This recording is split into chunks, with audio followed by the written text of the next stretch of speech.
All right. There's something very interesting happening within the Republican Party, as we've talked about before, and that is this growing civil war, not only between anti-Trump and pro-Trump Republicans, but as I've said before now a couple of times, between formerly pro-Trump Republicans and pro-Trump Republicans. And Donald Trump has now shown us the pinnacle of his vindictive nature, his rage at anyone who might levy even the mildest criticism against him. He has completely turned on Republican Senator Lindsey Graham. Now, let's kind of build up to it. The context here is that Donald Trump has now floated that he might pardon January 6th rioters if he becomes president again in 2024. So here is Trump saying that for the first time at his rally in Conroe, Texas over the weekend. Here's a reminder. So many people have been asking me about it.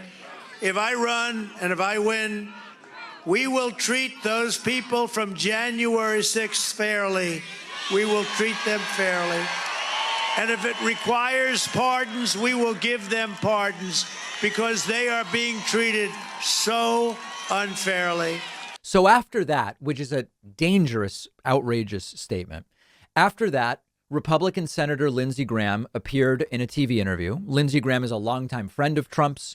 Lindsey Graham is a guy who played golf with Trump regularly during the presidency, got along, to whatever degree Trump has friends, Lindsey Graham would be considered or would have been considered a friend of Donald Trump. And Lindsey Graham says it's completely inappropriate to do that. And it seems like it sort of might be encouraging the exact type of violent destruction of the Capitol that we saw on January 6th. Here is Lindsey responding to Donald Trump talking about pardons. Pardons? Do you agree? Yeah.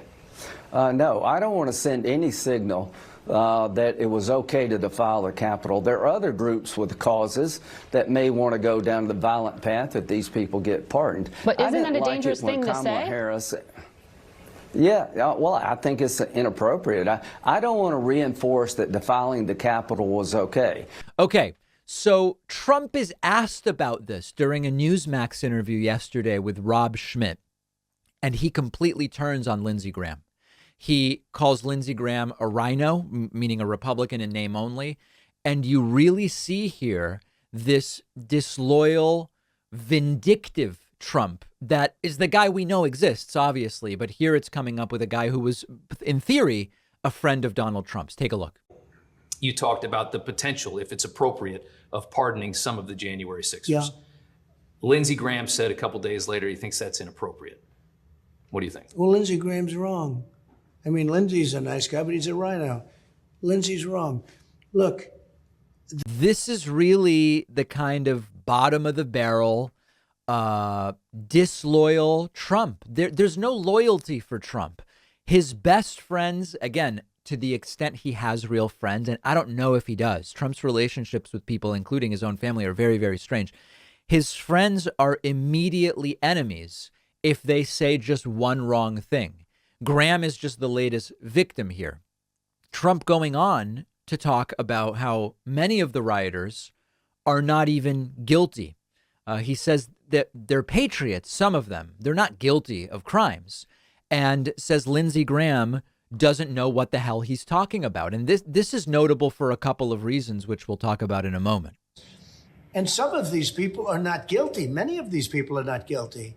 What they've done to these, and in many cases, patriots, they're soldiers, they're policemen, what they've done to them compared to what they've done to the other side. Now, by the way, the fact that sometimes they're soldiers and policemen, that's an aggravating factor. These are folks that we should be saying, wow, if soldiers and policemen are so deluded that they're doing this, it's not even about criminality. We should be questioning whether they should be soldiers and policemen. For Trump, it's, they're soldiers and policemen. They just shouldn't even be charged, I guess.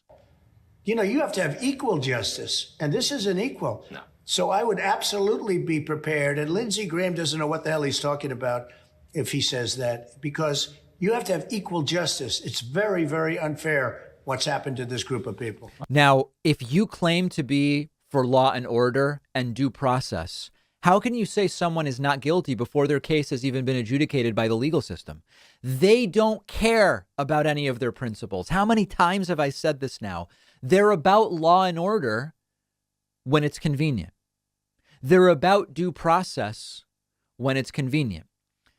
Prisons and jails are places where we don't have to concern ourselves with conditions when it's not their people who are there. Now, all of a sudden, Trump and others are saying the conditions in jail that these people are being held in are terrible. We've been talking about that for decades. We've been talking about it for decades. And then the attacks on the issue of sentences comes up again here. And Trump saying, restating that he is up for giving pardons. Some of them are being treated very unfairly. Yeah, I would absolutely give them a pardon The if punishments things are don't work out fairly. Punishments are out of proportion to the crime. Out of proportion, like 20 times out of proportion. Yeah, I mean, if they're patriots, the way Donald Trump said, why on earth would they get any punishment? So this is extraordinarily dangerous. And this is a hallmark of the fascist dictator, the dictator wannabe, the authoritarian, and the autocrat, right? Wherever you want on that scale. Friend of the show, former guest, fellow Argentinian Federico Finkelstein has been tweeting a lot about this. When law and order don't work for you, what authoritarians and fascist dictators do is they impose their will instead of law and order. And that's what Trump is saying here. You've got to do everything right. You can come to the country, but you got to do it legally. Everything just legally the way the law says. Well, here we have people who are being subjected to what the law says. No. My will that these are patriots is what now matters. And I will pardon them if given the opportunity. It doesn't even matter whether he really would pardon them. It's impossible to know that at this point in time. One last clip from this interview. Here is the reporter. I mean, this guy should really be blushing from this interview. Here's the reporter, Rob Schmitt, sort of praying at the altar of Trump and saying, you could be having such a great life, but instead you want to be president again. It's truly unbelievable. That has got to do stuff as much as you do. I mean, most people by your age just want to relax. You want to go back into what a hero. Instead of just relaxing, Trump wants to go back in. War zone. I mean, you're flirting with it right now. You're not going to announce, and I understand that. But to go back into there, I think people would have to say you're crazy. Very simple reason. We have a great country that's going to hell, and it's going to hell very fast. And we're not going to have a country left. And this is the same rhetoric from 2016. We're not going to have a country. Great job. I did more than most presidents would do in 30 years between the taxes and more damage, right? And the regulations and the business and everything else. He did the business. I mean, think about how meaningless these things are. He did the taxes. Okay, yes, there was a tax bill passed. He did the regulations of no meaning, and he did the business. Then we got hit with the COVID from China, and they got to pay something for that. They're going to pay something. Nobody could afford. It's probably $60 trillion worldwide. Anyway, I won't subject you to more of it, but a truly delusional interview showing us the vindictive nature of Trump, the childish and jealous nature of Trump, and also his complete and total willingness to do absolutely anything in complete abandonment of his stated principles, in this case, law, order, and due process, when it doesn't work out the way he wants it to work out. Extremely dangerous stuff. I want to introduce you to Imi, the world's first instant ramen that is low carb, high protein, and 100% plant-based. Each serving of Imi is packed with 21 grams of protein, 19 grams of fiber, has only 5 net carbs, works for keto diets, and 35% less sodium than traditional ramen brands. I've been making it at home just like any instant ramen. It's ready in just a few minutes. You can use the microwave, you can use the stovetop. You really can't beat the convenience. But with Imi, you can feel good about the ramen you're eating because of all the fiber, the lower sodium, and it is plant-based, which I love, even though I'm not vegan or vegetarian.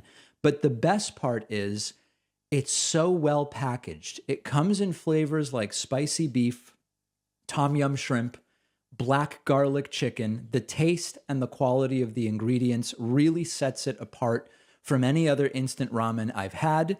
And Emmy is giving my audience $5 off a variety pack when you go to emmyeats.com/Pacman and use the coupon code Pacman. The link is down below.